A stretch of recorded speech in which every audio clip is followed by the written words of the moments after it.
Welcome to Wild Cowboy Tales. Before we dive in, please let me know in the comments where you're listening from. They called her savage and sentenced her to hang. But a desperate rancher, with a son who hasn't spoken a word since his mother passed away, made a different offer and noose a wedding ring. This is a story about a deal struck under the shadow of the gallows, and a love that grew in the harshest of lands. Chapter 1: A Bargain in the Shadow of the Gallows. The town of Absolution was built on a lie. Its name promised forgiveness, a clean slate under the vast and forgiving Wyoming sky. But in reality, it was a place of hard judgments and long memories, a dusty crucible where mercy was a scarcer commodity than water. The sun was a hammer, beating down on the single, wide street, warping the false fronts of the saloon and the general store, and baking the very dirt into a cracked, pale mockery of earth. In the center of this sweltering stage, in a makeshift cage of raw timber barely deserving the name of a jail, sat Kellen. To the good people of Absolution, she was the lie made flesh. They called her the savage, the half-breed witch, the Comanche devil.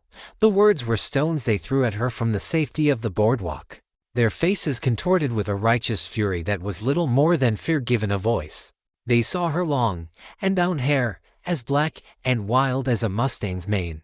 They saw her skin, kissed by the sun to a shade that spoke of her mother's people. They saw her eyes, a startling, wolf-like gray, that met their hateful glares not with fear, but with a calm, unnerving contempt. They did not see a woman. They saw a symbol of the wilderness they so desperately sought to tame, a dark, untamable thing that had trespassed into their fragile world of order and scripture. She was marked for death. The verdict had been delivered not by a judge and jury, but by the mob's consensus, eagerly ratified by Sheriff Brody, a man whose spine was as substantial as a puff of smoke. Young Jebediah Kane, the son of the town's most powerful rancher, had been found dead near the creek 2 days prior, his neck broken. Kellen's camp, a temporary shelter of hide and canvas where she traded herbal remedies and tan pelts, was less than a mile from the spot. That was enough. A tracker, paid handsomely by Kane Sr., had found a single, moccasin-clad footprint near the body. It was all the proof Absolution needed. Now, she was waiting to die. The gallows, a grim, skeletal structure, was being hammered together at the end of the street, each echoing blow a tick of the clock counting down her final hours. She sat on the hard-packed dirt floor of her cage, her hands bound in front of her, and listened to the sounds of her own murder being constructed. She felt no fear, only a cold, weary resignation, and a deep, burning anger at the injustice of it all. She had not killed the boy. She had seen him that day, arguing heatedly with another young man from the town, but she had kept her distance, knowing that her very presence was a provocation. Now, her caution had been her undoing. The crowd outside the jail swelled as the afternoon wore on, a ghoulish festival of anticipation. Men drank whiskey in the heat, their voices growing louder, their threats more graphic. Women stood in tight, whispering knots, pulling their children close as if Kellen's savagery might be contagious. It was into this theater of cruelty that Elias Thorne rode. Elias was a man carved from the same hard and forgiving landscape as Absolution, but he was not of it. His ranch was a full day's ride to the west, an isolated kingdom of rock and prairie where the only law was the turning of the seasons and the cycle of life and death. He was a widower, a fact that was etched into the deep lines around his eyes and the permanent, grim set of his mouth. He had come to town for supplies, a monthly ritual he endured with stoic distaste. He felt the tension in the town the moment he rode in, a palpable, ugly thing that coiled in the hot, still air. He saw the half-finished gallows, the drunken, buzzing crowd, and the cage. And in the cage, he saw her. He had seen her before, from a distance, a fleeting figure moving through the high country with a grace that was more animal than human. He had heard the whispers, the fearful, superstitious stories the townsfolk told about her. But seeing her now, caged and condemned, stirred something in him. He saw past the wild hair and the savage label. He saw the straightness of her back, the proud and broken line of her jaw. He saw survivor. It was a quality he understood, a quality he respected above all others. He dismounted in front of the general store, his movements slow and deliberate, his presence a sudden, sobering note in the town's fever pitch. Elias Thorne was not a man to be trifled with. He was quiet, but his silence had weight. His ranch was one of the largest in the territory, and his reputation for being as hard and unyielding as granite was well-earned. Conversations quieted as he passed. The men on the boardwalk suddenly found their boots intensely interesting. Inside the store, he gathered his supplies, the storekeeper, Silas, chattering nervously about the heat, the poor price of beef, anything but the woman in the cage. "What's her story?" Elias finally asked, his voice a low rumble that cut through the nervous prattle. Silas swallowed, polishing an already clean counter. "The half-breed killed Jebediah Cain. Snapped his neck like a twig, they say. Caught her red-handed. They're hanging her at sundown."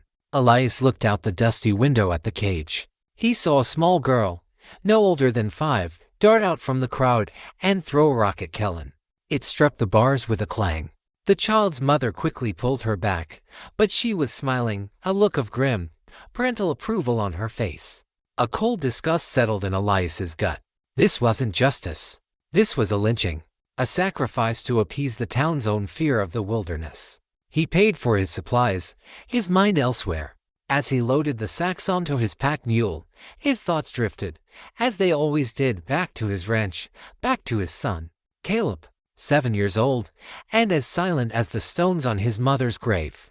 It had been a year since Sarah had died, a year since a rattlesnake had struck her as she was picking wildflowers behind the house. A year of suffocating silence.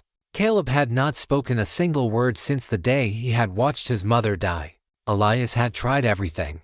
He had been patient. He had been firm. He had brought in a doctor from 100 miles away who had spoken of trauma and melancholy and had offered no solutions. He had tried to be both father and mother to the boy, but he was a man of gruff, clumsy affection, ill-equipped to navigate the deep, silent waters of his son's grief. The boy was retreating, fading into a gray, silent world of his own, and Elias was watching him slip away, helpless. He looked again at the woman in the cage. He saw her fierce, defiant spirit, a life force that even the threat of a noose could not extinguish. And a thought, wild and desperate, took root in his mind. It was a crazy, impossible idea, a bargain born of the deepest desperation a man can know. But it was an idea that would not let him go. He left his horses tied to the hitching post and walked across the street to the sheriff's office. The crowd parted for him, their whispers following him like flies. Sheriff Brody was a man who looked like he had been poured into his uniform and had since expanded. He was sweating profusely, his face flushed with a combination of heat, whiskey, and the stress of presiding over his first hanging. "Thorne," Brody said, a little too heartily. "What can I do for you?" "Come to see the show." "I'm here about the woman," Elias said, his voice flat. Brody's smile faltered. "The savage? What about her?" "She's guilty as sin. We're stringing her up at sundown."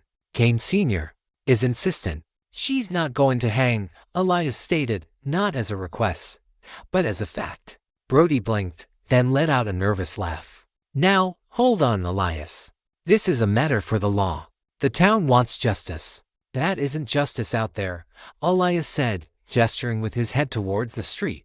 "That's a mob. You're about to lynch a woman based on a single footprint and a rich man's anger. You do this, and a circuit judge might come asking questions you don't want to answer." Brody's face paled slightly. He knew Elias was right. The whole affair was legally thin. "What's it to you, anyway?" Brody asked, his tone shifting to a whine. "Why do you care about some half-breed killer?" Elias took a breath, the words feeling foreign and insane on his own tongue. "My son needs a mother." The statement hung in the air between them, so unexpected, so utterly bizarre, that Brody was momentarily struck dumb. He stared at Elias as if the man had just grown a second head. You what?" the sheriff stammered. "You heard me," Elias said, his voice a low, determined growl. "I'll marry her. I'll take her to my ranch. She'll be my wife, my responsibility. Whatever she is, whatever she's done, she'll answer to me, 100 miles from here. Absolution will be rid of her, Cain Sr. We'll have her gone, and you won't have a lynching on your conscience. Everybody wins." Brody sank into his chair, his mind reeling. The offer was insane, but it was also a perfect solution. It would get the witch out of his town, appease the powerful Cain, and absolve him of the messy business of a hanging. He could tell the town the rancher had claimed her, that it was out of his hands. A marriage, even a forced one, was a legal bond.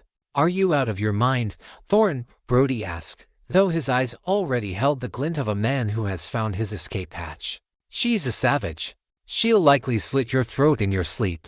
"That's my risk to take," Elias said. "Do we have a deal?"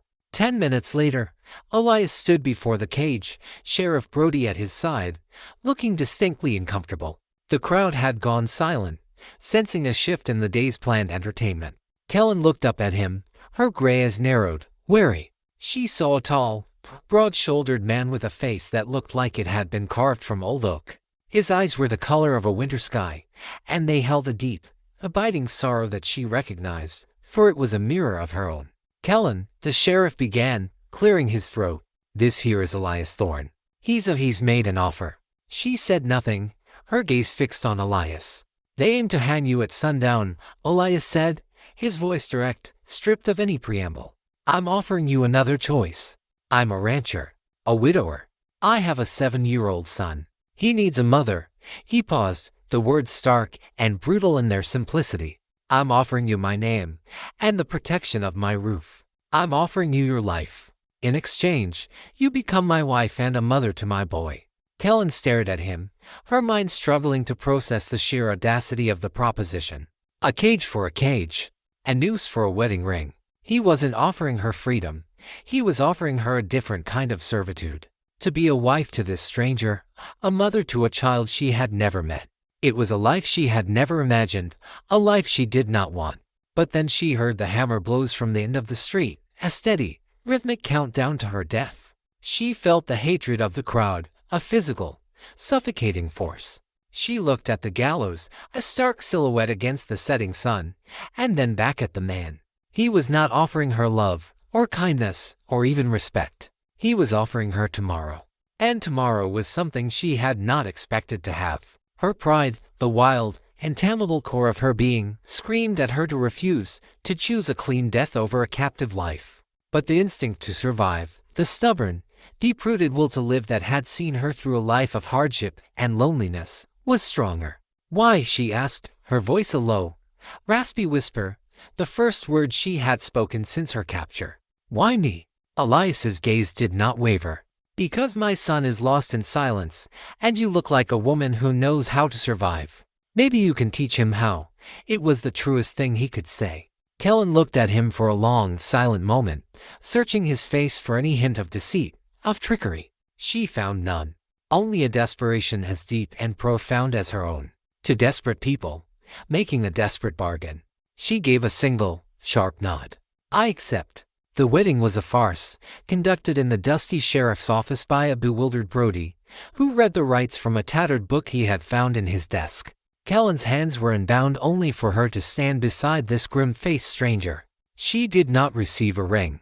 Her only wedding gift was the set of iron manacles that Brody unlocked from her wrists. Her wedding procession was the walk to Elias's horses, through a crowd of stunned, angry townspeople who felt cheated of their blood sport. As Elias helped her onto one of his horses, a gentle mare, not the powerful stallion he rode at her hand, brushed his, and a jolt, like lightning, passed between them. It was a shock of awareness, a sudden, stark realization of the intimacy of the bond they had just forged in law, if not in spirit. They rode out of absolution without a backward glance, Elias in the lead, Kellen behind him, the pack mule trailing after. They rode into the setting sun, a grim, silent pair, a rancher and his savage bride, bound together by a bargain made in the shadow of the gallows. The trail ahead was long and uncertain.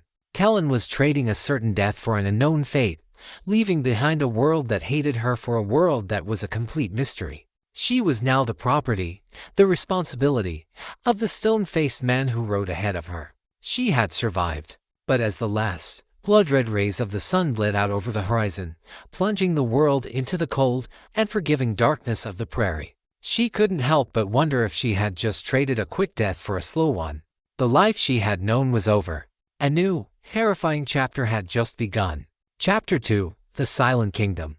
The ride from absolution was a journey through a landscape of profound silence. The sun bled out across the horizon, painting the vast, empty canvas of the sky in brutal strokes of orange and crimson, before surrendering to a deep, star-dusted indigo. The only sounds were the steady plod of the horse's hooves on the dry earth, the creak of saddle leather, and the whisper of the wind as it moved through the sagebrush, a lonely, mournful sound that seemed to be the voice of the land itself. Kellen rode behind Elias, her back as straight and unyielding as a lodgepole pine. The mare he had given her was a steady, gentle creature, a stark contrast to the wild and tamed energy that thrummed within Kellen herself. With every mile that put absolution further behind them, the raw, primal fear of the noose began to recede, replaced by a cold, watchful uncertainty. She had traded her cage for this man's protection, her life for a vow.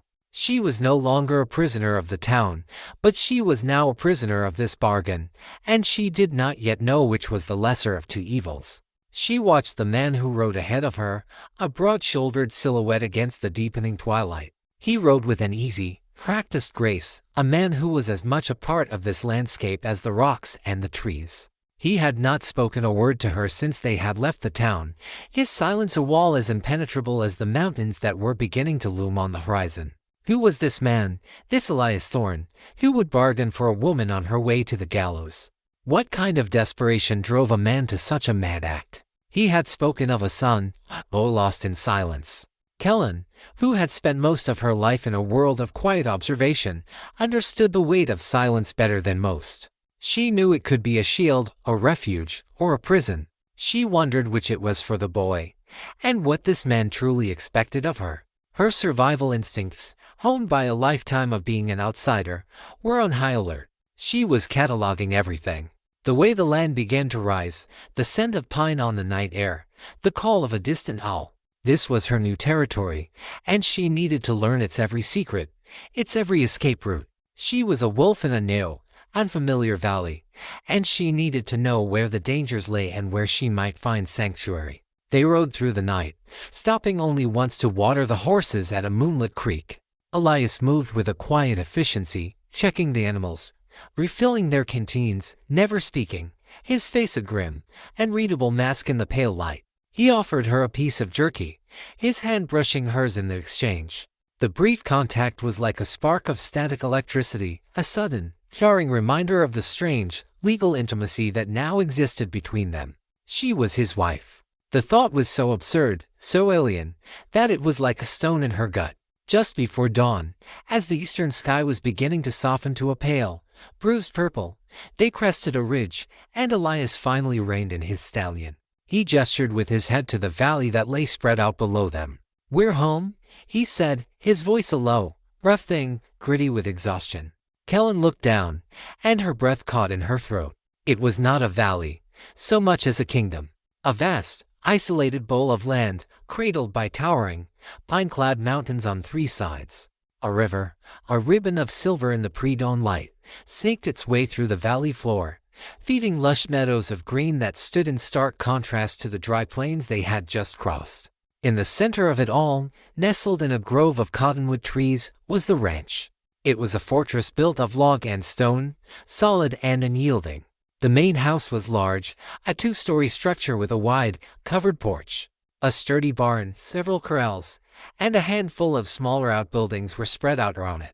Smoke curled from the stone chimney of the main house, a single, fragile sign of life in the vast, silent wilderness.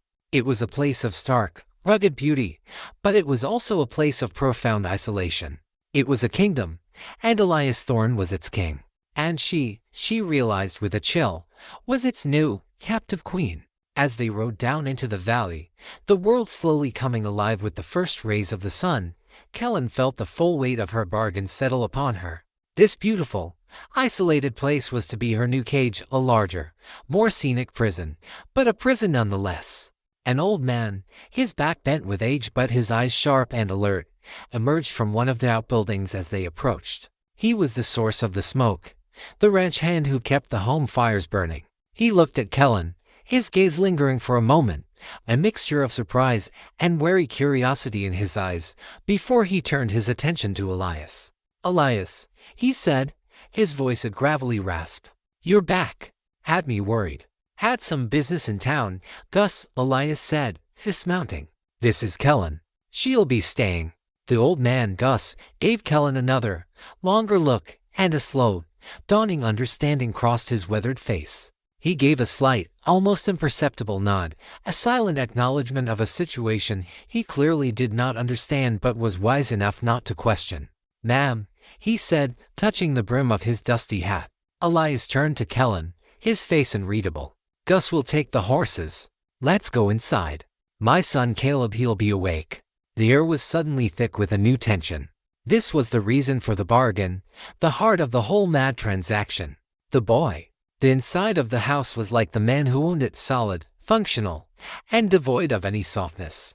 The main room was dominated by a massive stone fireplace, large enough to roast a whole steer. The furniture was heavy and dark, built for endurance, not comfort. Everything was clean, impeccably maintained, but it lacked a woman's touch. It was a house, not a home. It was a place where people lived, but not where they rejoiced. And then she saw him.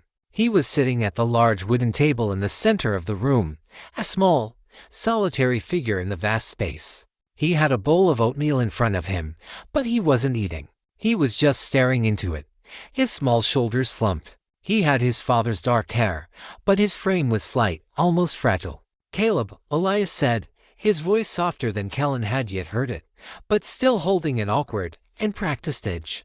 The boy looked up, and Kellen felt as if she had been punched in the gut. He had his father's face in miniature, but his eyes were his mother's, she guessed.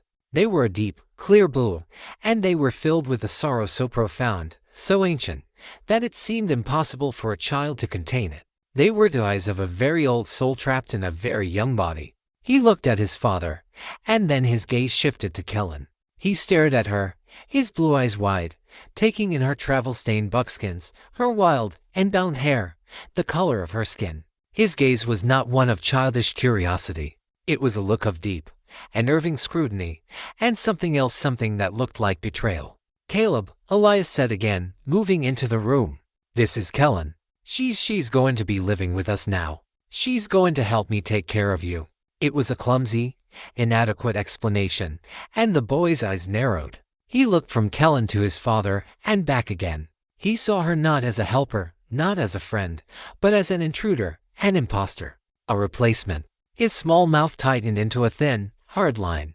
Without a word, he pushed his chair back from the table, the legs scraping loudly on the wooden floor. He turned and walked, not ran, but walked with a stiff, deliberate purpose, out of the room and up the wooden staircase that led to the second floor. A moment later, they heard a door shut, a soft, final sound that echoed in the silent house. The rejection was absolute, a silent, damning verdict. Elias stood there for a long moment, the broad shoulders that seemed capable of carrying the weight of the world suddenly slumped. The grim, stoic mask he wore slipped for just a second, and in his eyes, Kellen saw a flash of raw, heart-rending pain. It was the look of a father who was utterly, completely lost. He turned to Kellen, the mask back in place. He'll come around," he said, though his voice lacked any conviction. "He just needs time." He gestured vaguely around the room. "You can make yourself at home." The words were an absurd formality in a situation that was anything but homely. Gus's wife, Maria, comes up from their cabin down the valley twice a week to clean and cook. But mostly we manage on our own. He showed her to her room. It was at the far end of the upstairs hallway, a small, Spartan space with a narrow bed, a simple wooden dresser, and a single window that looked out not towards the valley, but towards the towering, pine-clad mountains to the north. It was clean, but it was also cold, impersonal. A guest room, a servant's room, a prisoner's cell. "I'll be in my office," he said, already retreating, eager to escape the suffocating awkwardness between them. "If you need anything," he let the sentence hang, and finished, and then he was gone. Kellen was left alone in the cold, silent room. She walked to the window and looked out at the mountains. They were wild and tamed, a fortress of rock and trees. They were like her. She felt a kinship with them, a pull towards their rugged and compromising beauty. They were a promise that even in this gilded cage, a piece of the wild still existed. She was exhausted, her body aching from the long ride, her mind reeling from the whiplash of the last 24 hours. She had been condemned, bartered for, married, and transported to a new, alien world. She had met the silent, wounded boy who was the reason for her continued existence. and she had been utterly, completely rejected by him. She sank onto the edge of the narrow bed, the unfamiliar mattress stiff beneath her. The silence of the house was a living thing, filled with the ghosts of a dead woman and the grief of a silent child. She was a stranger here, an unwelcome intruder. She had bartered her life for this cold room, for this silent, grieving family. She thought of the boy's eyes, the deep, bottomless blue pools of sorrow. Elias was wrong. The boy did not need a mother. He needed his mother. And Kellen was not her. She could never be her. A wave of profound, crushing loneliness washed over her, more potent than anything she had ever felt in her solitary life. In the Cajun absolution, she had been defiant, angry, alive. Here, in this silent, beautiful kingdom, she felt like a ghost, a shadow with no substance. She lay back on the bed, not bothering to take off her dusty clothes, and stared at the plain wooden ceiling. She had survived. But as the full weight of her new, captive life settled upon her, she wondered, for the first time, if survival was enough. She had escaped the noose, but she had a new, invisible one tightening around her neck. And she was utterly, completely alone in her struggle for breath. Chapter 3: The Ghost of a Rose. The first week at the Thorn Ranch was a study in silence and space. Kellen moved through the large, quiet house like a ghost, an unwelcome spirit in a home already haunted by a much more beloved one. She and Elias orbited each other like two distant, wary planets, their paths crossing at mealtimes. Their conversations limited to the barest of necessities. The coffee is hot.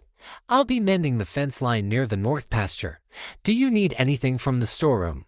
Elias was a man defined by his work. He rose before the sun and returned after dusk, his body tired, his face etched with the familiar lines of physical labor. He seemed more comfortable in the company of his horses and cattle than he was in his own home. The house was a place he occupied, not a place he lived in. It was a repository for his grief, and Kellen's presence in it was a constant, awkward reminder of the desperate, insane bargain he had made to try and breach its walls. Caleb remained a phantom.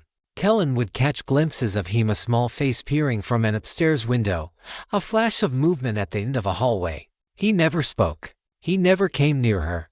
At meals, he would sit at the far end of the long table, his eyes fixed on his plate, a small, impenetrable island of silence. He ate what was put in front of him without complaint and disappeared back into the shadows of the house as soon as he was finished. He was a constant, judging presence, his silence a condemnation that was louder than any shouted insult. Kellen, a creature of the wild, felt trapped within the thick log walls of the house.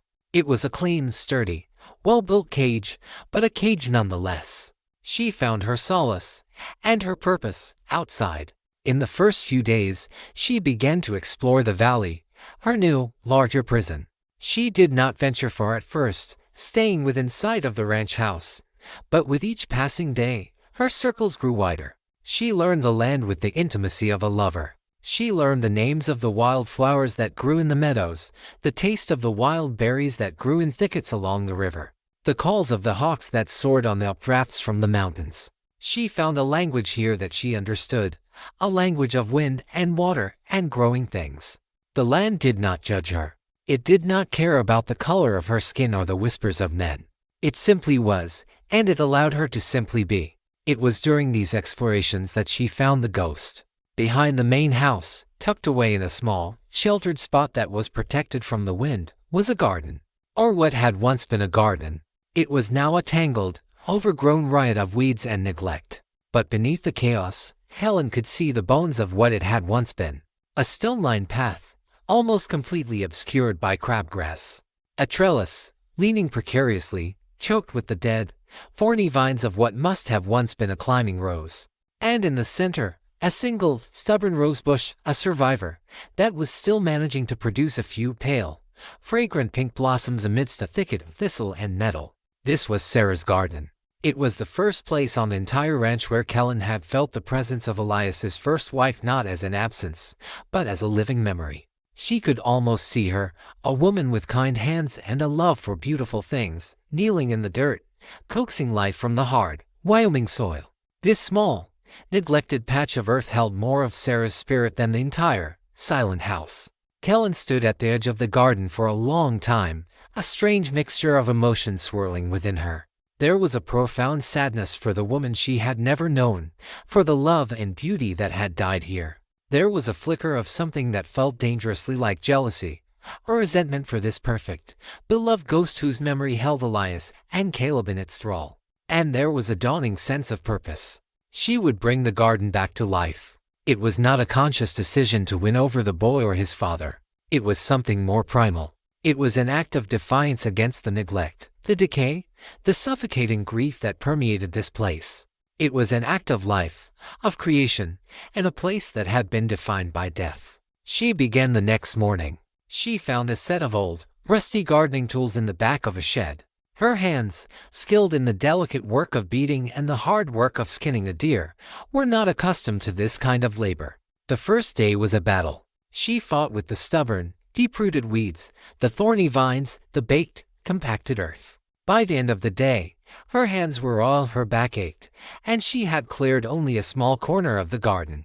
Elias found her there at sunset, kneeling in the dirt, her face streaked with sweat and grime, her hair tied back with a strip of leather. He stopped dead in his tracks, his face an unreadable mask, but his eyes were fixed on the small, cleared patch of earth, and the pile of uprooted weeds beside it. "What are you doing?" he asked, his voice rough. "I'm clearing the weeds," she said simply, not looking up at him. He was silent for a long moment. She could feel his gaze on her, heavy and intense. "You don't have to do that," he said finally. "I know," she replied. She expected him to tell her to stop, to leave his wife's sacred space alone. Instead, he just stood there, a silent, brooding statue, and then, without another word, he turned and walked into the house. But something had shifted between them. She had trespassed on holy ground, and he had not cast her out. The work became her ritual, her salvation. Every morning, while Elias was out on the range, she would go to the garden.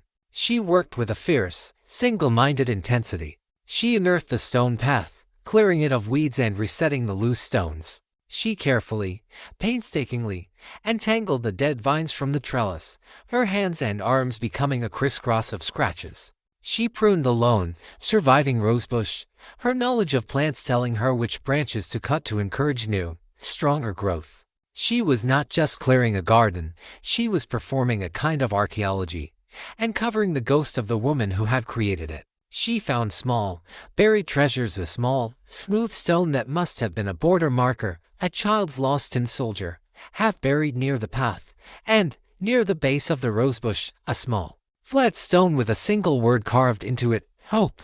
As she worked, she became aware of an audience. Caleb. He would watch her from a distance, a small, silent sentinel. Sometimes he would be at his bedroom window, which overlooked the garden.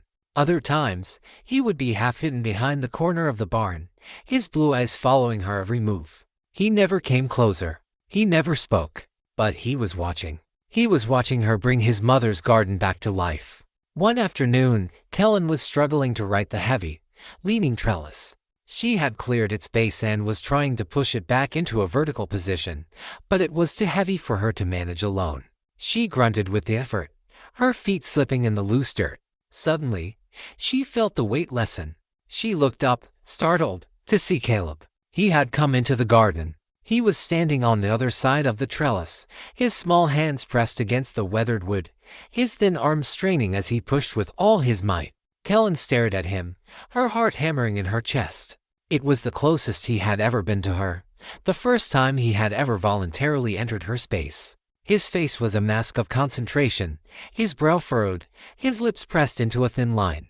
He didn't look at her. His entire being was focused on the task, on helping her. Together, in a shared, silent effort, they pushed the trellis upright.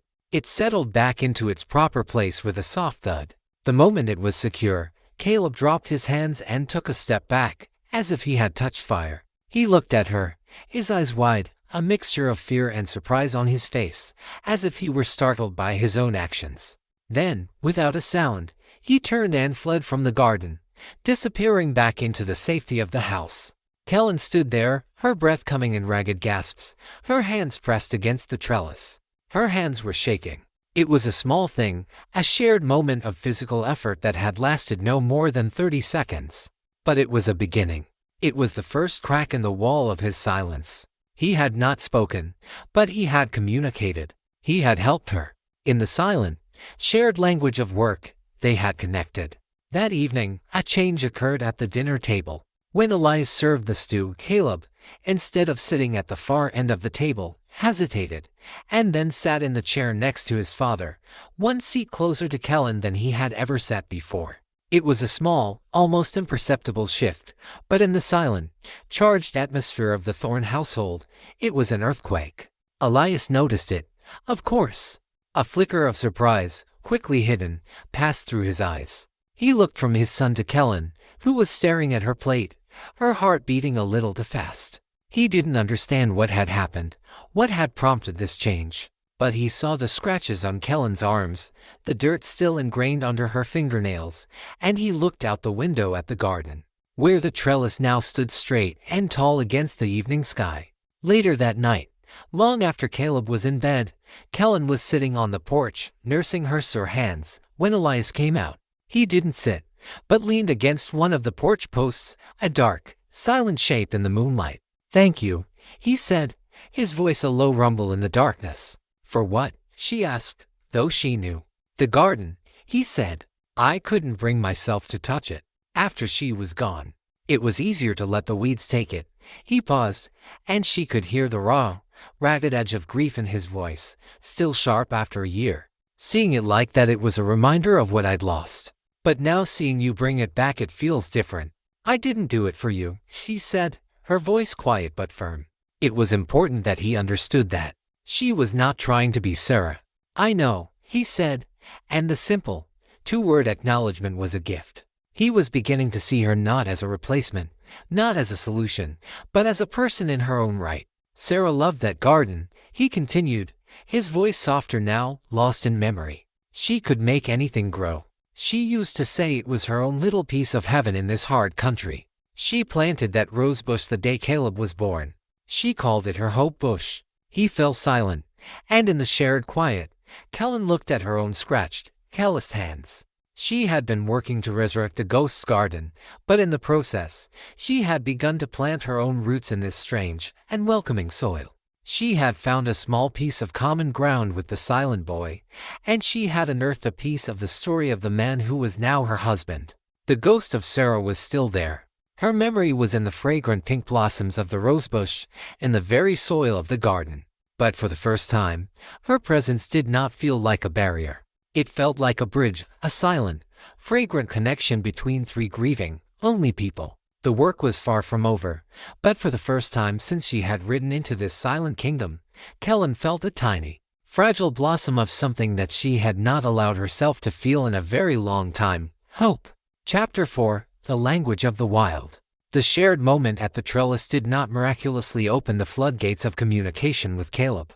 The silence, which had been his armor for so long, was a fortress not easily breached. But the foundation had shifted. The dynamic between him and Kellen had been subtly, irrevocably altered. He no longer looked at her with overt hostility or fear. Instead, he watched her with an intense, unnerving curiosity. His silence was no longer a wall. It was a question.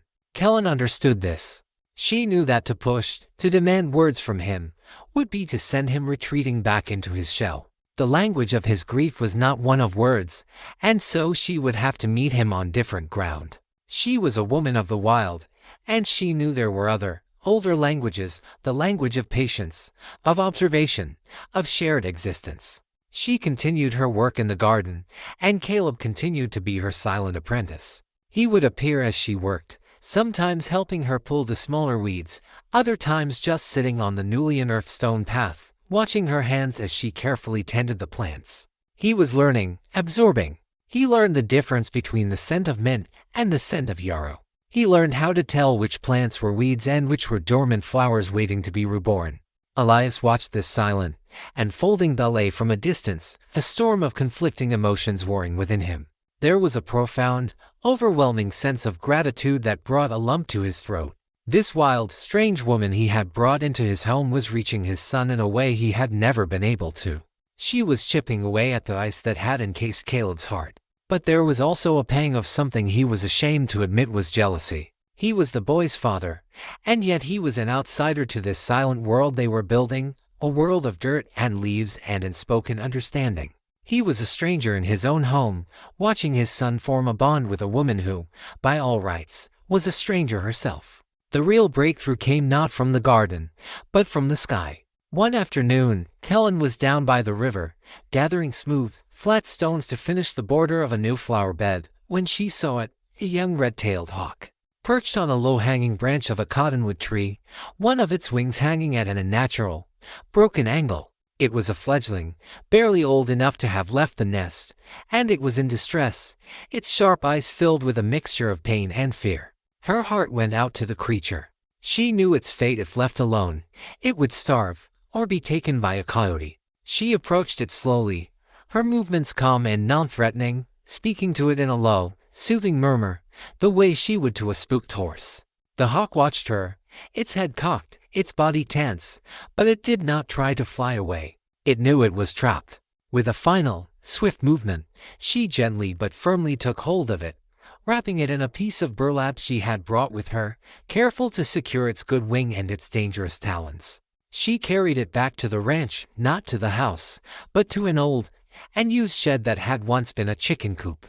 It was there that Caleb found her, a few minutes later, drawn by the hawk's occasional, sharp cry. He stood in the doorway, his eyes wide, taking in the scene. Kellen, kneeling on the dirt floor, the hawk held gently but firmly in her lap as she examined its broken wing. She looked up and met his gaze. "His wing is broken," she said, her voice soft, as if he were a regular participant in her conversations. "He must have fallen from the nest." Caleb took a hesitant step into the shed. He did not look at her, but at the hawk. He was mesmerized. The bird was a piece of the wild, brought into his world, and it was beautiful and fierce and broken. "He will need a splint," Kellen continued, her voice a low, calm monologue. "And water. And food. It will be a long time before he can fly again." For the next few hours, Caleb was her shadow. He watched, silent and wide-eyed, as she painstakingly fashioned a tiny splint from thin pieces of wood and strips of clean cloth. He watched as she used a dropper to gently squeeze water into the hawk's beak. He held the lantern for her as the sun began to set, his small hand surprisingly steady. They had not exchanged a single word, but they were working together, partners in a shared, urgent purpose. For the first time, Caleb was not the passive observer of her work, he was a participant. The hawk became the bridge between their two silent worlds. Every day, they would tend to it together. Caleb would hold the bowl of water while Kellen cleaned the cage. He would watch, fascinated, as she tore small pieces of meat for the bird to eat. He began to anticipate the hawk's needs, bringing her fresh water or a clean rag before she even asked. One afternoon, Kellen was sitting on the floor of the shed, the hawk perched on her leather-gloved wrist. She was stroking its chest feathers with one finger, murmuring to it softly. Caleb was sitting a few feet away, watching. "He misses the sky," Kellen said, as much to herself as to the boy. "He was born to fly, to soar on the wind. To be trapped like this, it is a prison for his spirit." She looked at Caleb. "Do you know what I think?" she asked gently. "I think his spirit is not broken, only his wing. And a broken wing can heal. But a broken spirit, that is a much harder thing to mend." Caleb's gaze flickered from the hawk to her, and for a fleeting, heart-stopping moment, she saw a flicker of understanding in his deep blue eyes. He understood. He knew what it was to have a broken spirit, to be trapped in a prison of silence while the world moved on without you. Elias, returning from the range, found them like that, the woman, the boy, and the wild bird, sharing a moment of quiet communion in the dusty, sun-drenched shed. The scene was so peaceful, so profoundly right, that it stopped him in his tracks. The sounds of the ranch lowing of cattle, the nicker of a horse faded away. There was only this small, sacred space, where a bond was being forged in a language he did not speak but was beginning, desperately, to understand. His heart, which had been a cold, hard knot of grief for so long, felt a strange, unfamiliar thawing. He had brought this woman here to be a mother to his son, but she was not being a mother in the way Sarah had been, with warm hugs and sweet lullabies. She was being something else, something wilder, something that Caleb, in his own wild, silent grief, desperately needed. She was not trying to tame him, to force him back into the world of words and acceptable sorrows.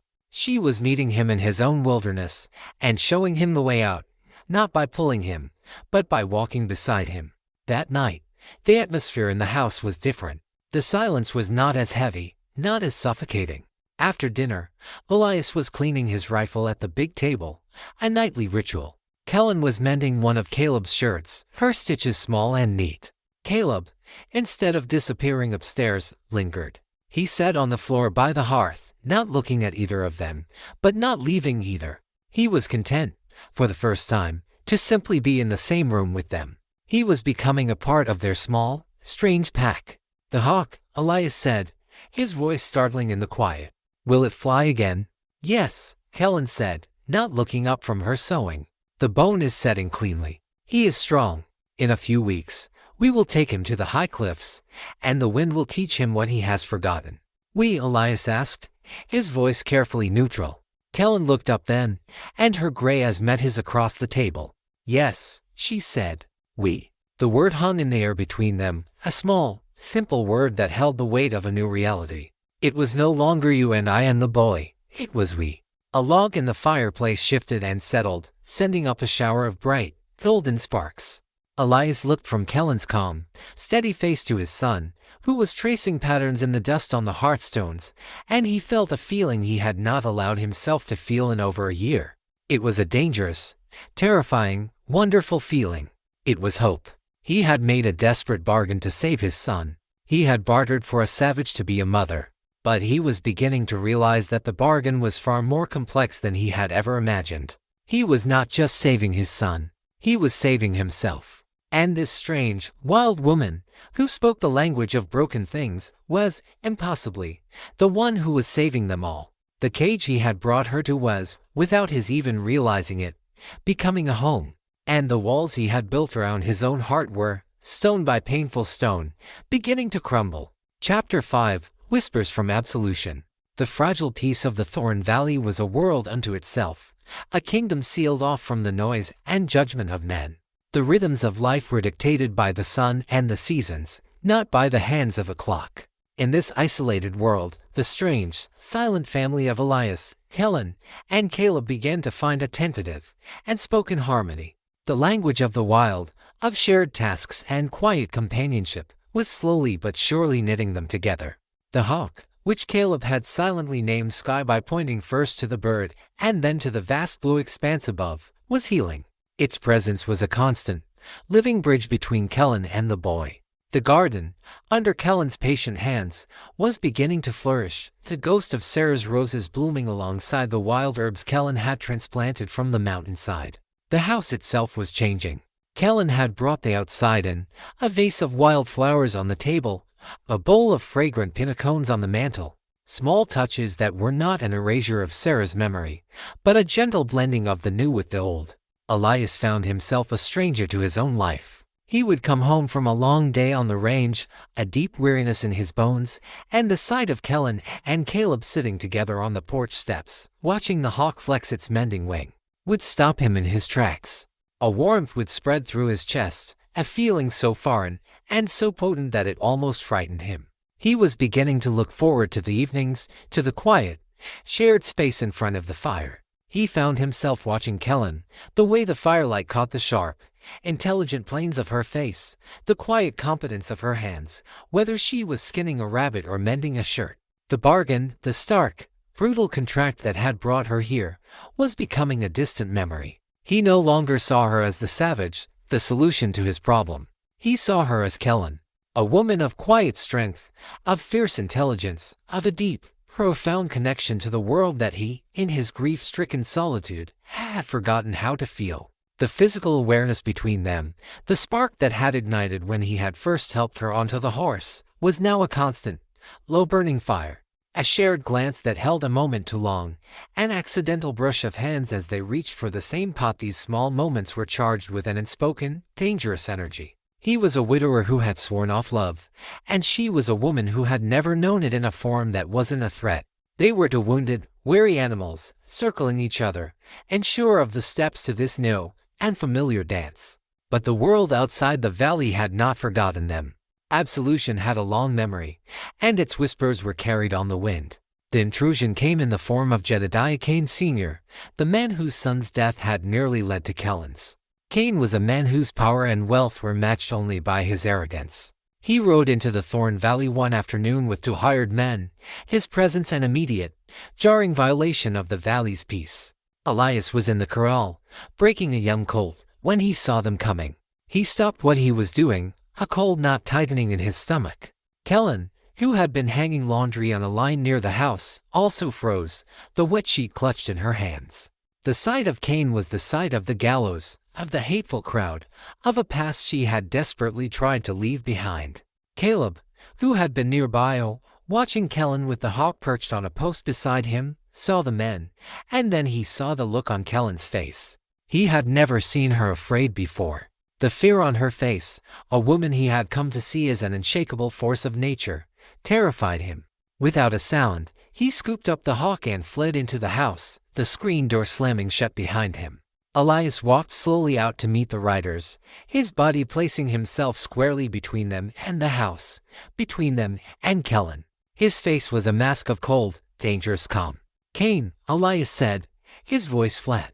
"This is private property. You're not welcome here." Cain, a large, florid-faced man, looked down at Elias from his expensive saddle, his lips curled in a sneer.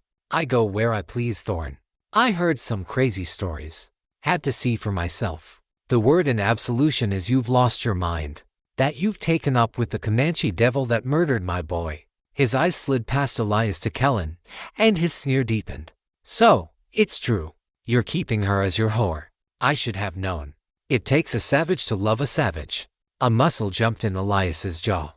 "Her name is Kellen Thorn," he said, his voice a low, deadly growl. "She's my wife, and you will show her the respect that name commands, or I will break you in half." The words, spoken with such quiet, absolute conviction, stunned everyone into silence, including Kellen.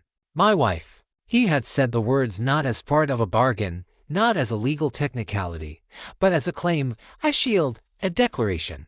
He had wrapped his name around her like a protective cloak, and in that moment, she felt a surge of something so fierce and so new it almost buckled her knees. She was not just a stray he had taken in. She was his. He was claiming her. Cain let out a harsh laugh, though it didn't quite reach his eyes. "Wife, you married it. By God, you are crazier than they say. Or maybe she's just that good in the sack. What's your price, Thorn? Every man has one. I'll pay you double what she's worth to have her back. I have some unfinished business with my boy's killer." Before Elias could move, Kellen stepped forward, her eyes, those startling wolf-gray eyes, blazing with a cold fire. She stopped beside Elias, her shoulder almost touching his, presenting a united and broken front. "I did not kill your son," she said, her voice clear and steady, carrying easily in the still air. "But I saw him the day he died. He was by the creek, arguing with another man, a man with a scar above his right eye, who rode a bay with a white blaze." Cain's face, which had been flushed with anger, went suddenly pale. He knew the man she was describing. It was one of his own ranch hands, a gambler and a troublemaker named Frank, who had disappeared the day after Jebediah's body was found. The official story was that he had run off to chase gold in the Black Hills. "You're a liar," Cain spat, but his voice had lost its conviction. "Am I?" Kellen asked, her gaze unwavering. "Your son owed him money. A lot of money. They were arguing about it. Your son laughed at him, told him he'd never see a penny of it. The man got angry. Your son pushed him. They fought." She paused, letting the words sink in. "It was a stupid, drunken fight between two foolish boys. It was an accident. But it was easier to blame the savage, wasn't it? It was easier to call for a hanging than to admit your own son's foolishness and your own man's guilt." Cain stared at her, his mouth opening and closing, but no words came out. He knew, in that moment, that she was telling the truth. The details were too specific, too real. He had wanted a monster, a devil to blame for his son's death. But the truth was so much smaller, so much more pathetic. His son had died in a squalid brawl over a gambling debt. His grief, which had been fueling his rage for weeks, seemed to crumble, leaving behind an old, broken man. He looked from Kellen's implacable face to Elias's cold, hard glare. He saw the people who were stronger, harder, and more real than he could ever be. He had come here to exert his power, to reclaim his vengeance, but he had found nothing but the bitter, sordid truth. Without another word, he pulled on his reins, turning his horse so sharply that it danced in protest. "This ain't over," he muttered, a weak, hollow threat, and then he and his men galloped away, their dust trail a dirty smear against the clean, blue sky. The silence they left behind was profound. Kellen stood there, her body trembling with the aftermath of the confrontation. Elias turned to her, his face still a grim mask, but his eyes were filled with a new, raw emotion. He had seen her courage, her fierce, unshakable dignity. She had not cowered. She had not hidden. She had faced down the man who wanted her dead and had defeated him not with a weapon, but with the truth. He reached out, his hand hovering for a moment before he gently, tentatively, cupped her cheek. His thumb stroked the sharp line of her cheekbone. It was the most intimate gesture he had ever made towards her, a touch that was not about a bargain, not about duty, but about a deep, burgeoning respect and a powerful, undeniable admiration. "Are you all right?" he asked, his voice rough with an emotion he couldn't name. She nodded, unable to speak, her throat tight. She leaned into his touch, a small, involuntary movement, and closed her eyes for just a second. The feel of his calloused, warm hand against her skin was an anchor in a swirling sea of emotion. It was the feel of safety, the feel of home. From the window of the house, a small face watched. Caleb had seen the whole thing. He had seen the angry men. He had seen his father stand like a mountain in front of Kellen. And he had seen Kellen, his quiet, gentle Kellen, stand beside him, her voice strong, and make the angry men go away. His world, which had been a place of fear and loss, had just been reordered. He had lost his mother, and he had been afraid he would lose his father to the vast, crushing weight of his grief. But now, there was Kellen. Kellen, who was not afraid. Kellen, who could mend a hawk's wing and make a garden grow and face down monsters.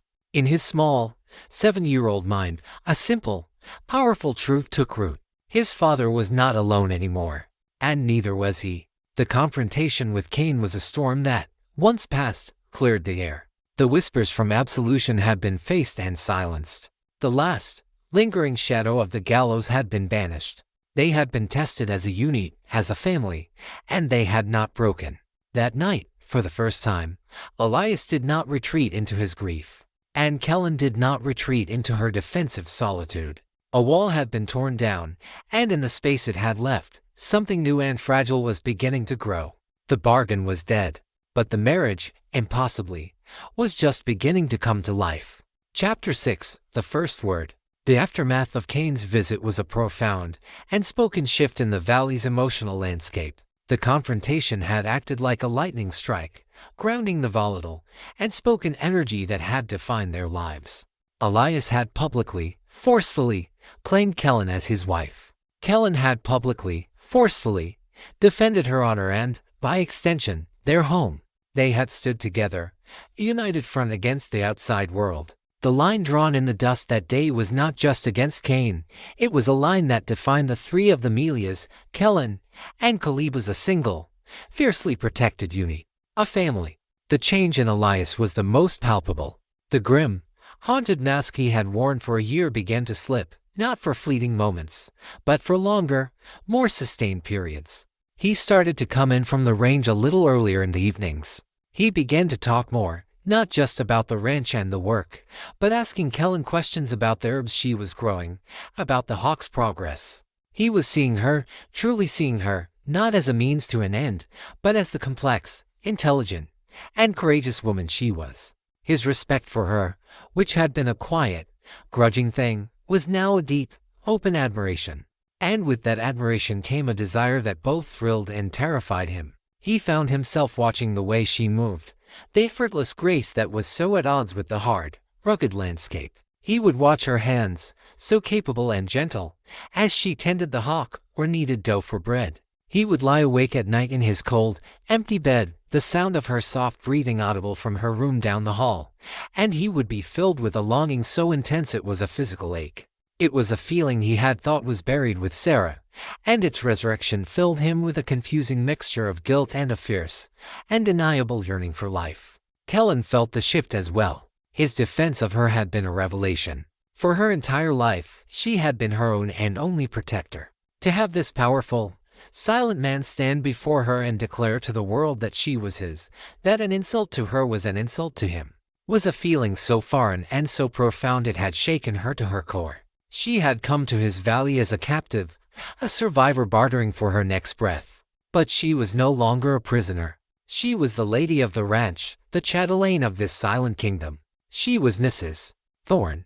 And the name, which had at first felt like a brand, was beginning to feel like a shield. The tentative truce between her and Caleb had blossomed into a quiet, trusting companionship. He was her constant shadow, following her as she did her chores, sitting with her in the garden, helping her feed the hawk.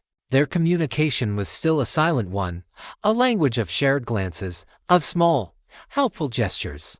But it was a deep and easy communication. He trusted her implicitly. He knew she was a source of safety, of healing, of a quiet, steady strength that had begun to anchor his own drifting, sorrowful world. The hawk, Sky, was the barometer of their progress. Its wing was almost completely healed. It was growing restless in its captivity, beating its powerful wings against the confines of the shed, its wild eyes fixed on the open sky. "It's almost time," Kellen said one afternoon to both Caleb and Elias, who had joined them in the shed. She was examining the hawk's wing, which now showed only a slight, faint thickening where the bone had mended. "He is ready to go home." Caleb looked at the hawk, then at Kellen, a look of profound sadness in his blue eyes. He had come to love the bird. It was his friend, the first he had had in a very long time. "He was not meant to be ours to keep," Kellen said gently, seeming to read his thoughts. "The greatest gift we can give him is his freedom, to let him be what he was born to be." She looked pointedly at Caleb, and then her gaze shifted to Elias. Her words were about the hawk, but they were also about so much more. They were about the cages people build for themselves, the prisons of grief and silence. They decided to release the hawk the next morning. The air was crisp and clear, the sky a vast, aching blue. They rode out together, the three of them, a sight that would have been unimaginable just a few weeks prior. Elias on his stallion, Kellen on her mare, and Caleb riding in front of his father, a position he had not occupied in over a year. He held a leather-hooded Sky on his small, gloved wrist, his back held straight and proud. They rode to the high country, to a series of rocky cliffs that overlooked the entire valley. The view was breathtaking, the world spread out below them like a map. It was a place of power, of wind, of endless sky. "This is the place," Kellen said, her voice quiet with reverence. They dismounted. Kellen took the hawk from Caleb. She unfastened the leather jesses from its legs and removed the hood. The hawk blinked in the bright sunlight, its sharp eyes taking in the endless expanse of blue. It shook its feathers, a shiver of pure, wild energy. "Go on," Kellen whispered, holding it aloft. "The sky is waiting for you." For a long moment, the hawk hesitated. It looked at Kellen, at Caleb, at the familiar, safe figures who had been its world for weeks. Then, it seemed to gather itself, its powerful muscles coiling, and with a single, piercing cry, it launched itself from her arm and into the air. It faltered for a second, one wing beating a little unevenly, and Kellen's heart caught in her throat. But then the wind caught it, and it soared upwards, its wings finding their familiar, powerful rhythm. It circled above them once, its cry echoing off the cliffs, a sound of pure, unadulterated freedom. And then it was gone, a disappearing speck against the vastness of the sky. Caleb watched it go, his small face tilted upwards, his eyes shining with tears. He had lost his friend. And then, the day took a terrifying turn.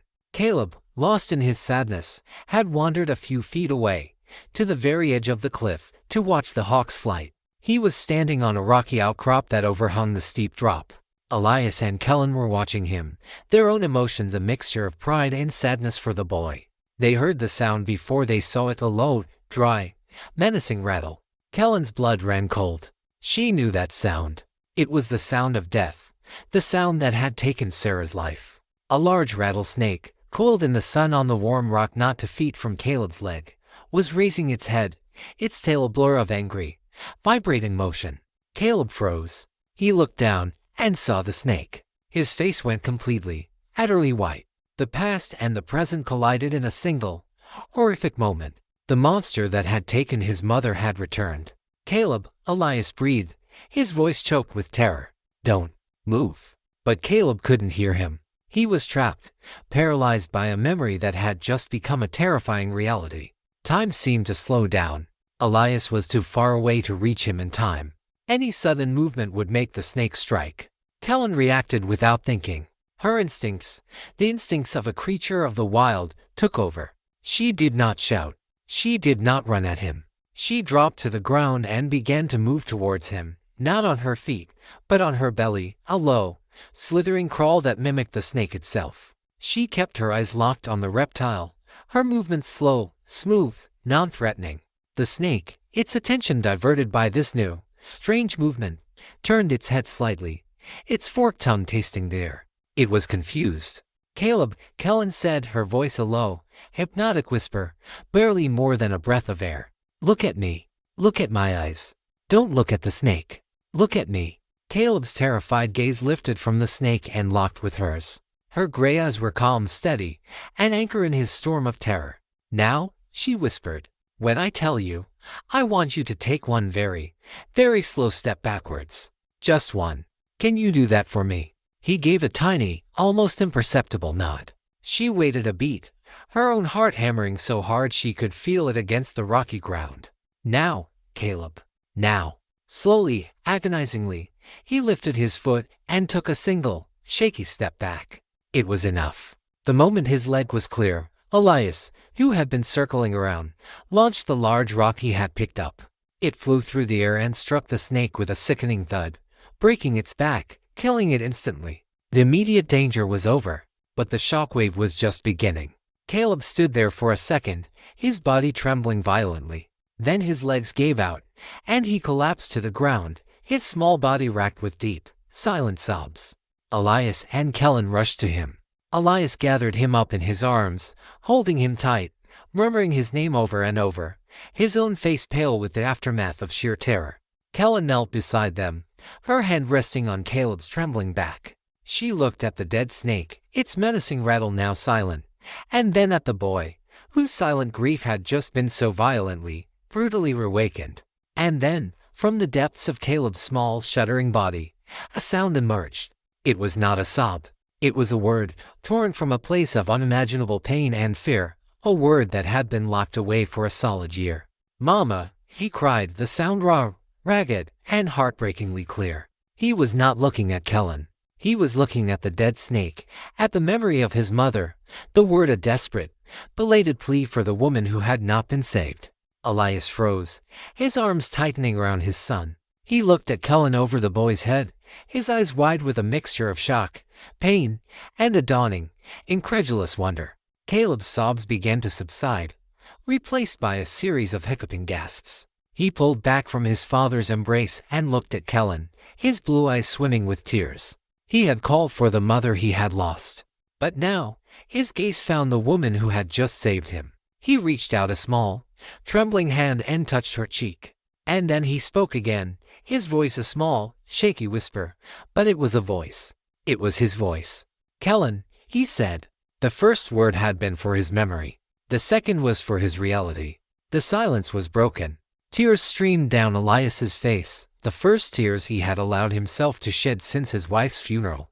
They were tears of grief for what he had lost, but they were also tears of an overwhelming, heart-shattering gratitude for what he had just been given back. He looked at Kellen, the woman he had married in a desperate, crazy bargain, the woman who had just faced down death to save his son, the woman who had, through her quiet patience and wild wisdom, just given him back his boy.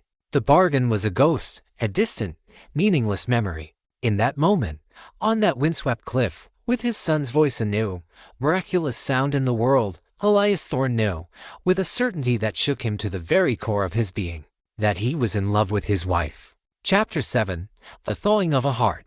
The sound of Caleb's voice changed the world. It was as if a spell that had held the valley in its thrall for a year had been broken.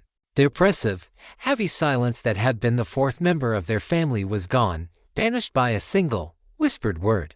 The journey back to the ranch was a surreal, dreamlike experience. Caleb, exhausted by his emotional and terrifying ordeal, fell asleep in his father's arms, his small face, for the first time in a year, peaceful and untroubled. Elias rode in a state of quiet, profound shock. He kept looking at Kellen, who rode beside him, her own face a mixture of relief and exhaustion.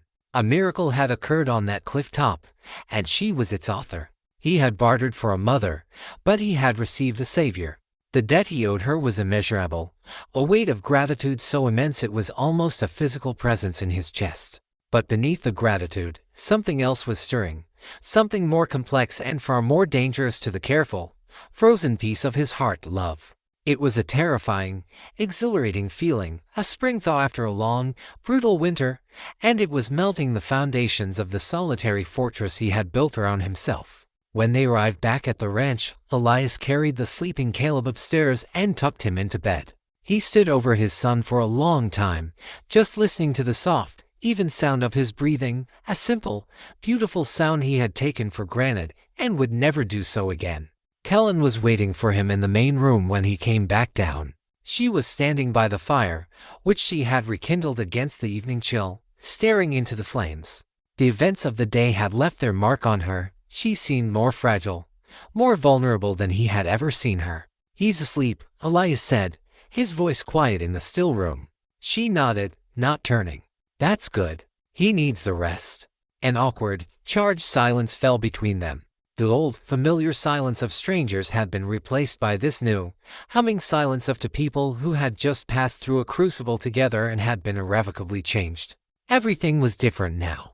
The bargain was a hollow, meaningless thing. Elias walked to the fireplace and stood beside her, his shoulder almost brushing hers. "I don't have the words, Kellen," he began, his voice rough with an emotion he couldn't control. "To thank you. What you did today for him."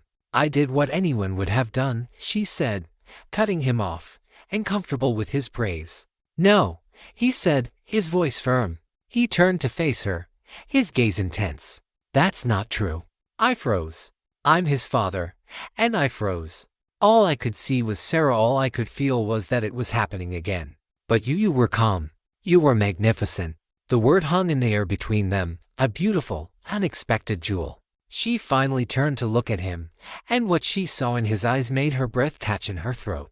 The sorrow, the grief, the hard, stoic mask, it was all gone. In its place was a raw and guarded vulnerability, a look of such profound gratitude and undisguised admiration that it felt more intimate than a touch. "You saved him, Kellen," he said, his voice dropping to a whisper. "You saved us both." And then he did something he had never done before. He reached out and took her hand. His hand was large, calloused, and warm, and it completely enveloped hers. He didn't say anything more. He just stood there, holding her hand, looking at her as if he were seeing her for the first time. Kellen's heart was a wild bird beating against her ribs.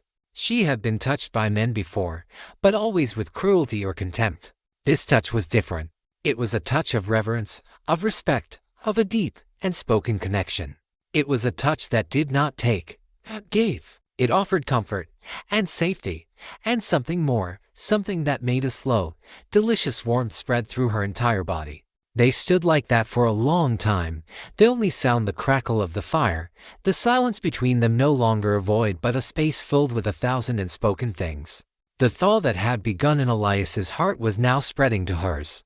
The wary, defensive walls she had lived behind her entire life were beginning to crumble under the gentle, steady pressure of this man's quiet strength, his unexpected tenderness. The days that followed were like living in a new world. Caleb, having found his voice, was now discovering the joy of using it. He was a dam that had burst. He talked from sunup to sundown, a constant, bubbling stream of questions and observations. He followed Kellen everywhere, asking her the names of the plants in the garden, the birds in the sky, wanting to know the stories behind the scars on her arms. He was not just speaking, he was reconnecting with a world he had been divorced from for a solid year. And he laughed.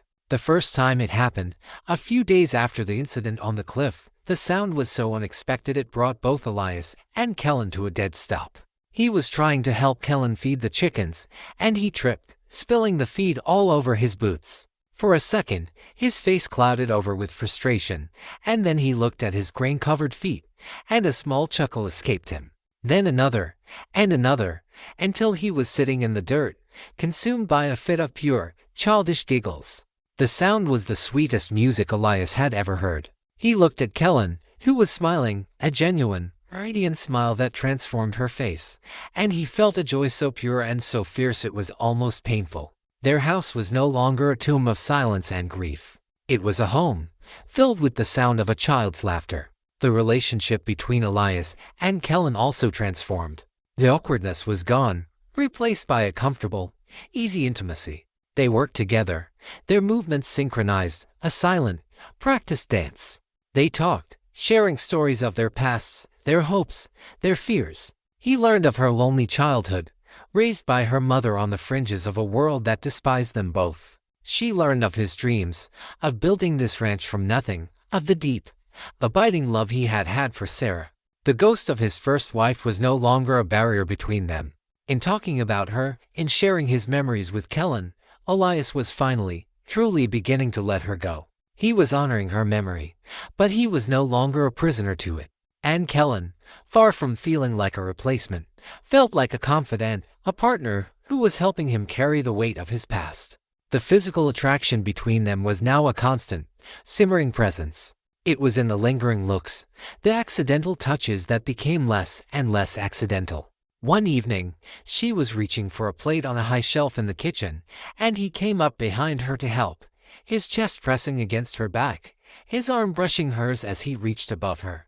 They both froze, the air crackling with a sudden, intense electricity. He could smell the scent of sage and wood smoke in her hair, feel the warmth of her body through her thin cotton dress. He wanted to turn her around, to pull her into his arms, to kiss her until they were both breathless.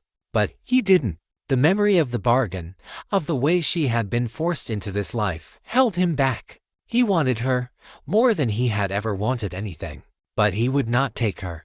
She had to come to him freely, as a choice, not as an obligation. He stepped back, his heart pounding. "Here," he said, his voice huskier than he intended, as he handed her the plate. She took it, her fingers trembling slightly, her own desire a wild, confusing storm within her. She wanted him, this kind, honorable, wounded man. But fear held her back. The fear of trusting, of being vulnerable, of opening herself up to a feeling that had only ever been a prelude to pain. And so they continued their slow, careful dance, to people desperately in love but too scarred by their pasts to be the first to make a move. But the outside world, which had been held at bay, was not finished with them. The whispers from absolution had not died. They had only changed their tune. The story of how Kellen had faced down Cain Sr. had been twisted and turned, embellished by fear and superstition. She was no longer just a killer, she was a witch, a sorceress who had enchanted the stoic Elias Thorne, who held him and his son in her thrall. The peace of their valley, hard-won and fragile, was about to be shattered once more. The thawing of their hearts had left them vulnerable, and a new, colder storm was gathering on the horizon, a storm born of the fear and hatred that still festered in the town of Absolution. Their private, idyllic world was about to face its greatest test yet. Chapter 8. The Shadow of the Cross. The peace in the Thorn Valley was a fragile, beautiful thing, a wildflower blooming in a high mountain meadow. But like any such flower, it was vulnerable to the harsh winds blowing from the lowlands. The story of Cain Sr.'s humiliation had festered in Absolution, mutating in the town's fertile soil of fear and ignorance. The narrative had twisted. Kellen was no longer seen as a mere murderer who had escaped justice. She was now a practitioner of dark arts. A Comanche witch who had bewitched the grieving Elias Thorne, and now held his entire valley in her demonic grip. The seeds of this new hysteria were sown by a traveling preacher, the Reverend Marcus Blackwood. Blackwood was a man who thrived on fear, a charismatic orator with eyes that burned with a cold, righteous fire and a voice that could turn a simple sermon into a declaration of holy war. He arrived in Absolution on a wave of brimstone and damnation, and he found a town ripe for his particular brand of poison. He heard the whispers about the savage at the Thorn Ranch, and he saw an opportunity. He began to preach about the darkness lurking in the wilderness, about the pagan influences that sought to corrupt the souls of good, God-fearing folk. He didn't need to name Kellen. Everyone knew who he was talking about. He spoke of the natural silence of the Thorn Boy, and its equally unnatural, sudden cure. It was not a miracle of God, he thundered from his makeshift pulpit in the center of town. It was a trick of the devil, a soul bartered for a voice. The town, already primed by their hatred and Cain's lingering anger, drank it in. Their fear of Kellen was given a holy justification. She was no longer just an outsider, she was a blight, a cancer that needed to be cut out before it could spread. Unaware of the storm gathering to the east, life in the Thorn Valley had settled into a rhythm of quiet joy. Caleb's voice was a constant, happy music in the house. The bond between him and Kellen was deep and unshakable. He was her shadow, her student, her friend. He was learning the old ways from her, the language of the plants, the signs of the animals.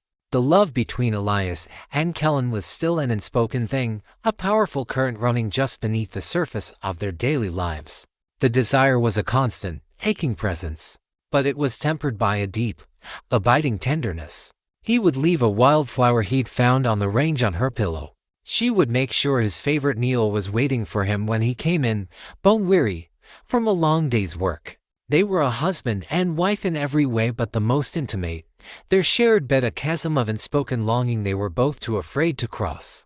The first sign of the encroaching darkness came with Gus, the old ranch hand. He rode up to the main house one afternoon, his face a mask of grim worry. "There's talk in town, Elias," he said, his voice low. "Ugly talk. There's a preacher, a man named Blackwood. He's been stirring up the hornet's nest. He's talking about witchcraft. He's talking about coming out here to cleanse the valley of its pagan influence." Elias's blood ran cold. The image of the cage, of the half-finished gallows, of the mob's hateful faces, flashed in his mind. He had thought that was over. He had been a fool. The monster of absolution's fear had not been slain. It had only been sleeping, and now a new master had awakened it. "He's formed what he calls the Swords of Gideon," Gus continued. "A posse of righteous fools with Bibles in one hand and rifles in the other. They've been painting crosses on their doors. They're talking about a holy crusade." "Let them come," Elias said, his voice a low, dangerous growl, his hand instinctively going to the Colt holstered at his hip. "They'll find more than prayers waiting for them here." But Kellen, who had come out onto the porch and heard the last part of the conversation, felt a different kind of fear. It was not the fear of a fight. It was the fear of a fire that, once started, could not be controlled. This was not about logic or reason. It was about faith, twisted into a weapon. How do you fight a man who believes he is doing God's work? "This is my fault," she said, her voice a whisper. "They hate me. I should leave. If I'm gone, they will have no reason to come here." "No," Elias said, his voice fierce. He turned to her, his hands gripping her shoulders. "You're not going anywhere. This is your home. Your name is Thorn. They are not coming for a savage. They are coming for my wife. And they will have to come through me to get to you." His words were a vow, a promise sealed with the fire in his eyes. But this time, it was not just about protecting her. It was about protecting their life, their home, their son. That night, the house was no longer a place of newfound joy, but a fortress bracing for a siege. The laughter was gone, replaced by a tense, watchful silence. Elias sat at the table, methodically cleaning his arsenal of weapons, his Colt, his Winchester, a shotgun. Kellen watched him, her heart a cold, heavy stone in her chest. The violence she had fled was coming to find her again. Caleb, sensitive to the sudden shift in the emotional atmosphere, was quiet and subdued.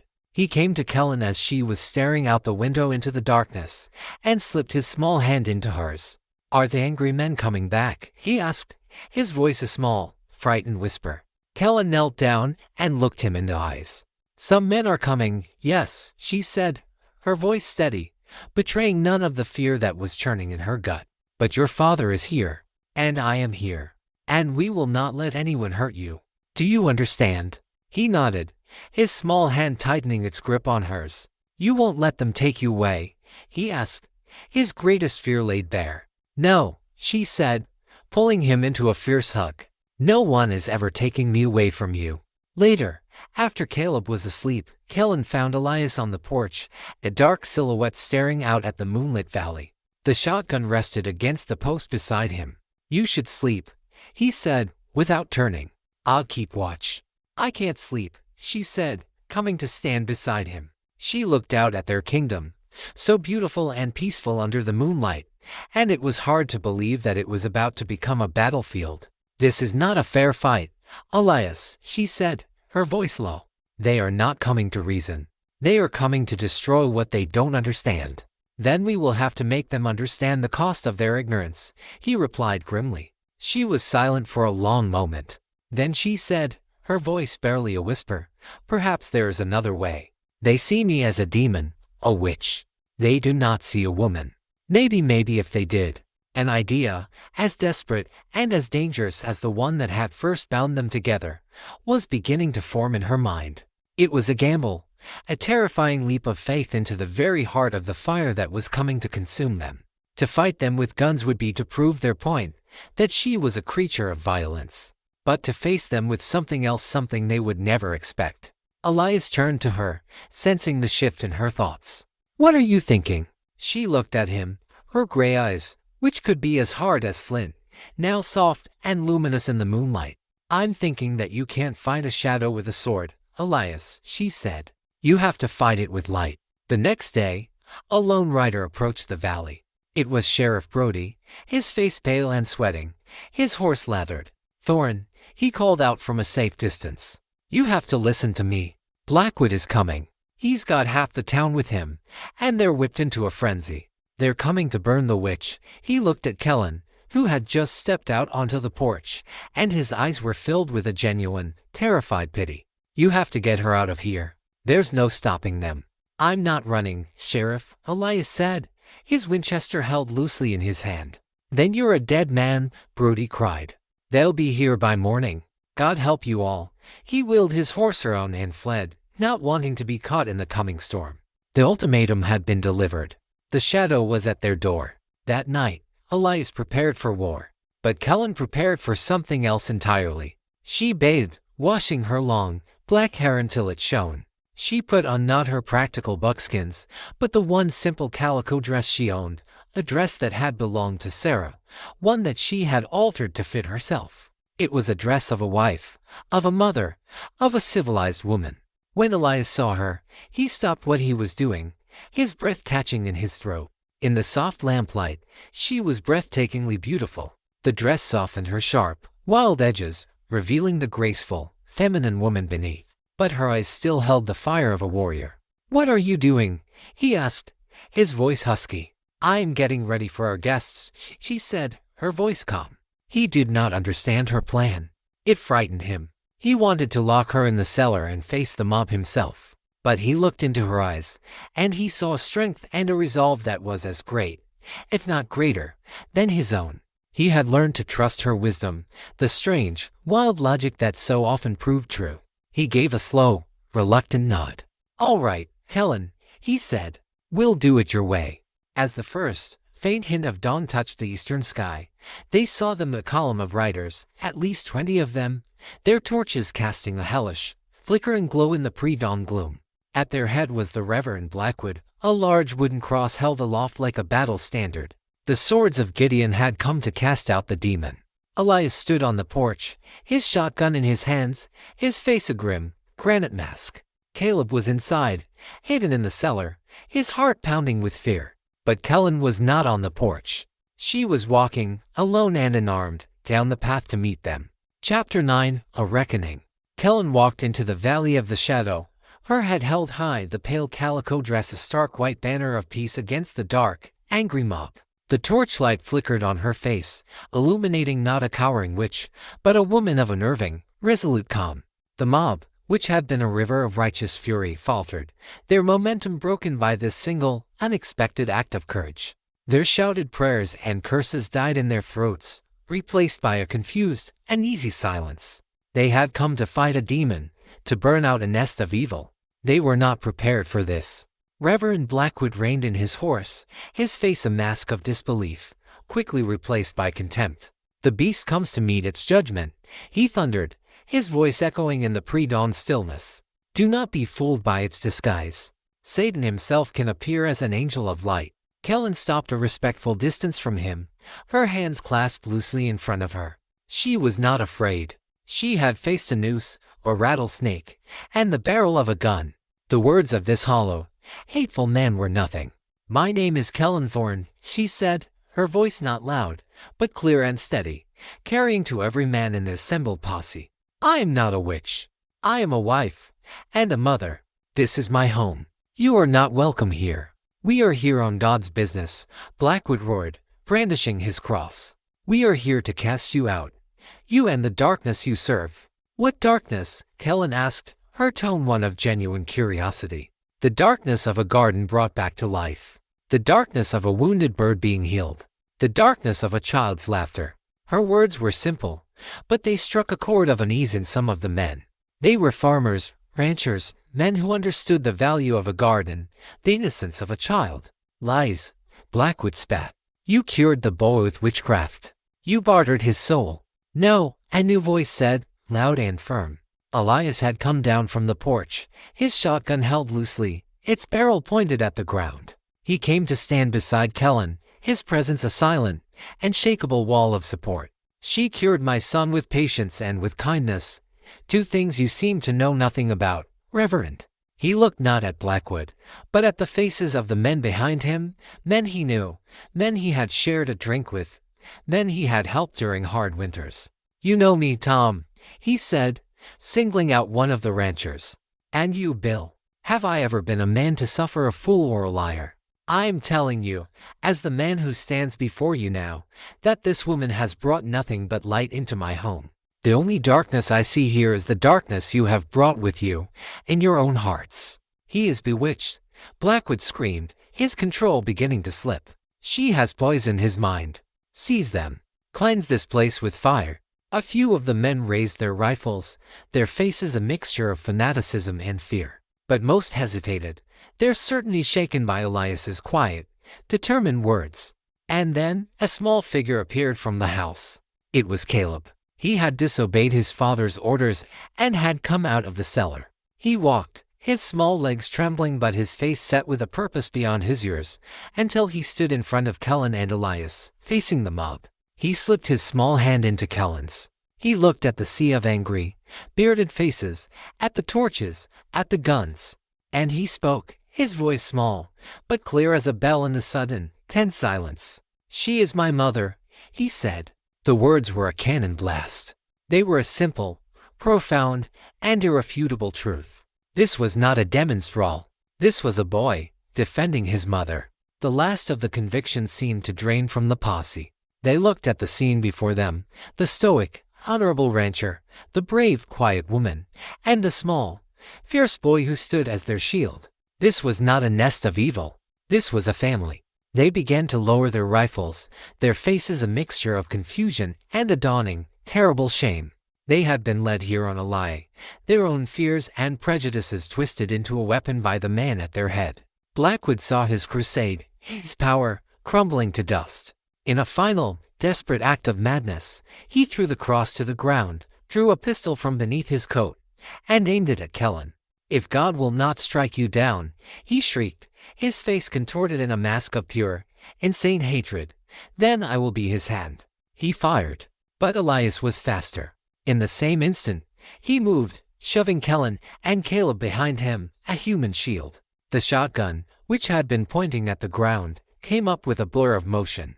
Both guns fired at almost the same time. The roar of the pistol and the boom of the shotgun were a single, deafening explosion. Blackwood cried out, clutching his shoulder as he was thrown from his horse, his pistol clattering on the rocks. But Elias grunted, a sharp, ragged sound of pain, and staggered back, his hand going to his side. A dark stain began to spread on his shirt. Elias, Kellen screamed, her heart stopping. It was happening again. The man she loved, shot, defending her. But this time, she was not alone. The men of the posse, their hypnotic trance shattered by the raw, brutal reality of gunfire and blood, reacted. Two of them grabbed the wounded, shrieking Blackwood. The others, their faces pale with shock and guilt, surged forward, not as an angry mob, but as neighbors. "He's hit," one of them shouted. "Get him in the house."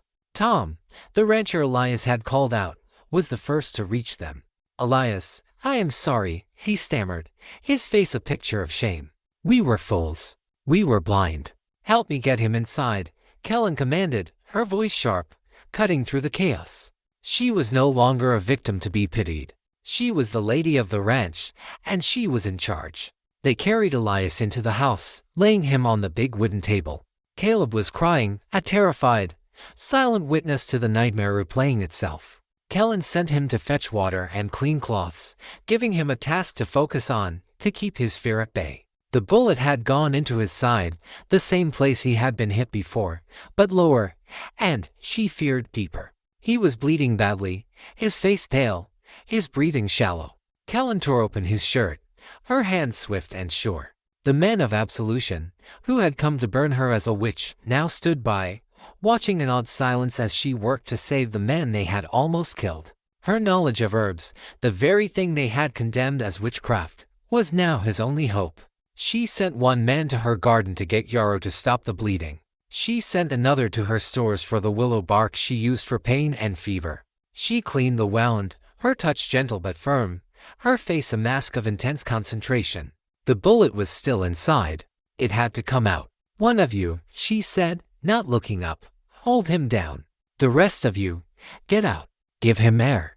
Tom, his face grim, stepped forward and placed his large, steady hands on Elias's shoulders.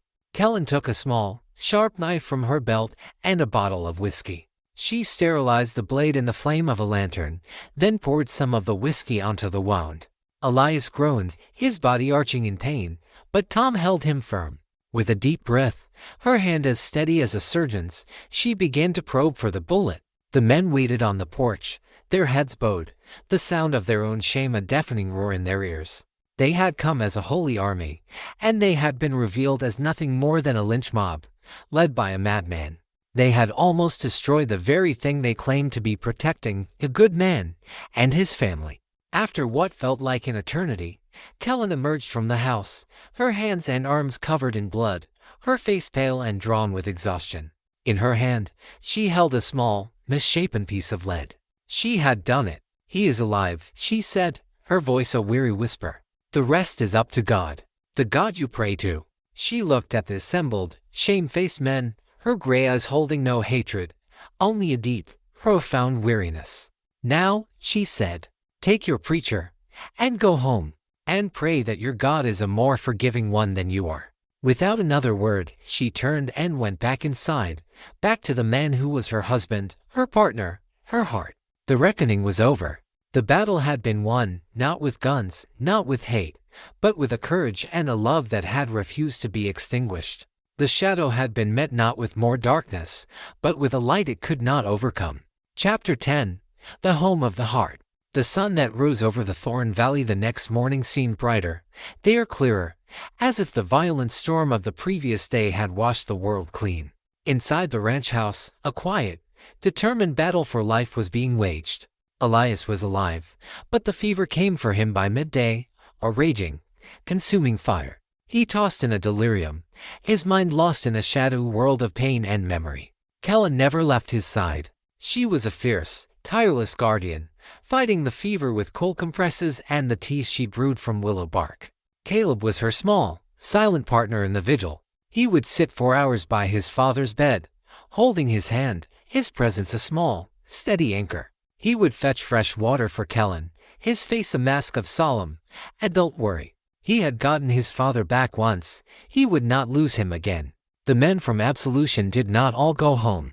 A half-dozen of them, led by Tom, remained, camped by the creek a respectful distance from the house. They were a silent, shame-faced honor guard, there to offer whatever help they could, a meager penance for their great sin.